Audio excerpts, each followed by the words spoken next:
Salut à tous, c'est Lou, j'espère que vous allez bien. On se retrouve pour parler de nouveautés Playmobil, comme j'aime bien le faire très souvent sur cette chaîne. J'espère que tout va bien pour vous et que vous êtes prêts à découvrir ce nouveau zoo prévu pour l'année 2022. Et vous allez me dire, mais attends Lou, mais tu t'es planté, on le connaît déjà ce zoo. Et non, pas vraiment, pas vraiment. Si vous remarquez, il y a des petites différences par rapport à la gamme du zoo précédente, celle de l'année 2019 si je ne me trompe pas. 2020, on vérifie rapidement et on voit que c'est 2020. Et ben, 2 ans plus tard, des promo packs arrivent. On part sur une gamme de 3 promo packs qui reprend effectivement en grande partie le contenu des boîtes principales, de 3 boîtes principales de la gamme de 2020. Alors pourquoi ne pas avoir laissé quelques boîtes de la gamme 2020 en vente? Je ne sais pas trop. C'est assez étrange, surtout pour proposer des boîtes aussi similaires avec quelques petites différences malgré tout. Donc si on regarde bien cette boîte principale, donc qui ressemble effectivement à la boîte principale du zoo, on a les mêmes animaux, c'est-à-dire la girafe avec le girafon, on a aussi toujours les manchots qui sont là, mais on n'a plus le pélican a disparu par exemple. Mais c'est pas tout, on a aussi un chemin plus court. Donc vous vous souvenez, il y avait deux chemins ici, enfin deux parcelles. Là on a un chemin plus court. Également on a moins de décoration, moins de barrières. Et puis on a surtout pas d'entrée, enfin on a une entrée là, mais on n'a pas le petit kiosque avec toutes les cartes postales, les souvenirs, les ceci, les cela.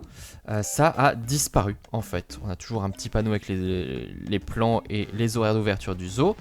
D'ailleurs, le design des autocollants a changé. On est sur un style un peu jaune. Avant, c'était plutôt vert d'ailleurs. Je crois que je préfère un petit peu ces couleurs-ci en fait. Elles sont pas trop mal. Mais voilà, donc l'idée c'est de proposer en fait une version un peu plus light qui sera donc vendue un peu moins cher, alors que déjà la boîte précédente n'était pas très chère, mais bon. Si vous avez manqué le zoo en 2020, vous pouvez toujours vous rattraper, même si moi je préférerais qu'ils sortent une vraie boîte, une vraie nouvelle gamme du zoo, mais il y a Wildtopia pour les animaux déjà. Donc ça vous pouvez aller le voir, ça va sortir du coup en septembre, et il y a déjà des vidéos sur ma chaîne qui présentent Wildtopia, dont une vidéo nouveauté. N'hésitez pas à aller voir du coup sur ma chaîne cette vidéo. On va continuer avec la boîte suivante. Et donc là, voilà, on change aussi on change pas vraiment de style, mais on va un petit peu vider le contenu d'une autre boîte qui existait. Donc c'est plutôt l'aspect un petit peu fermette, qui avait un petit pont. Il y avait un joli petit pont, là, il a disparu le pont.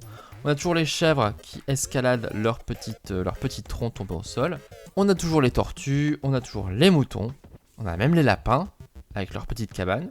Donc tout ça existe. Le distributeur de nourriture qui passe au jaune alors qu'avant il était rouge foncé, donc ça c'est plutôt très bien.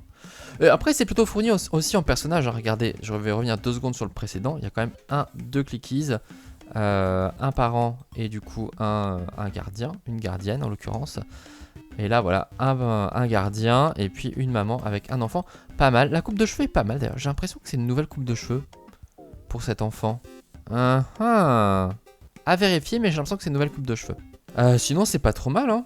Le contenu est pas trop mal. Les animaux sont là. Il manque un arbre aussi. Il y avait un petit arbre avec un petit oiseau dans cette boîte auparavant. Là, il a disparu. Les petites barrières aussi, il y en a moins. Mais dans l'ensemble, on retrouve le principal, c'est-à-dire les animaux. Et ça, c'est plutôt pas mal. Si, les hamsters. Il y avait des hamsters aussi. Les hamsters sont partis. On a gardé les lapins, on a viré les hamsters. Les cochons d'Inde, pardon. Je confonds toujours les deux. C'était des cochons d'Inde. Et on a viré les cochons d'Inde. Bon c'est comme ça, faudra faire avec. Mais sinon, une autre petite boîte qui sera pas mal. 3e boîte de la gamme, pouf, la famille des lions. Celle-ci est vraiment extrêmement similaire à l'original, si bien que je pense que le contenu est quasiment identique en quantité. Au niveau qualitatif, ça change. On a toujours un lion avec une lionne et 2 lionceaux, c'était le cas avant. On a toujours le héron qui est toujours là, une barrière, un virage, un escalier, un adulte avec un enfant, donc c'est un papa avec la petite fille. Dans la version précédente, c'était une maman avec un petit garçon. Voilà, comme ça, tout le monde est content. Et évidemment, ça, vous pouvez le raccrocher du coup ici, même si c'est pas forcément très intéressant. Autant faire une 2e entrée, mais ça reste une possibilité si vous voulez. Et puis en acheter plusieurs pour faire un chemin. Je doute qu'il y ait des accessoires complémentaires pour recréer un chemin supplémentaire, vu que ça va être des promo packs. Mais là, pour le coup, en quantité, on est vraiment à l'identique par rapport au set précédent. Ce qui change surtout, c'est la couleur, tout simplement. la couleur de la barrière, la couleur du sol, même la couleur de la crinière du lion, qui était rousse auparavant, qui est un peu plus sombre ici, qui est brune. Mais voilà, c'est assez marrant de se dire qu'en fait c'est juste une version recolorisée d'une boîte sortie il y a 2 ans. C'est quand même particulier, hein. Et donc pas d'autres animaux. On pourra toujours en ajouter avec la gamme Wildtopia justement si on veut. Mais on aura juste ces 3 boîtes. Voilà, bah, n'hésitez pas à me dire ce que vous pensez de ce zoo, version 2022 si on peut dire. En attendant la prochaine gamme du zoo, effectivement, chez Playmobil. Je sais pas quand est-ce que ce sera. Sûrement après la fin des gammes Wildtopia parce que je les vois pas trop gérer les deux en même temps. Et je pense que c'est pour ça qu'ils ont fait plutôt des petits promo packs. Même s'ils auraient pu laisser 3 anciennes boîtes en fait. Pourquoi faire ça? C'est assez étrange hein, comme stratégie. Mais bon, c'est une façon de continuer à proposer le zoo. Comme d'habitude, vous pouvez liker, commenter, partager, vous abonner, consulter toutes mes vidéos de Playmobil, notamment celles des nouveautés, très important. Et puis on se retrouve très vite pour parler de Playmo. Ciao ciao!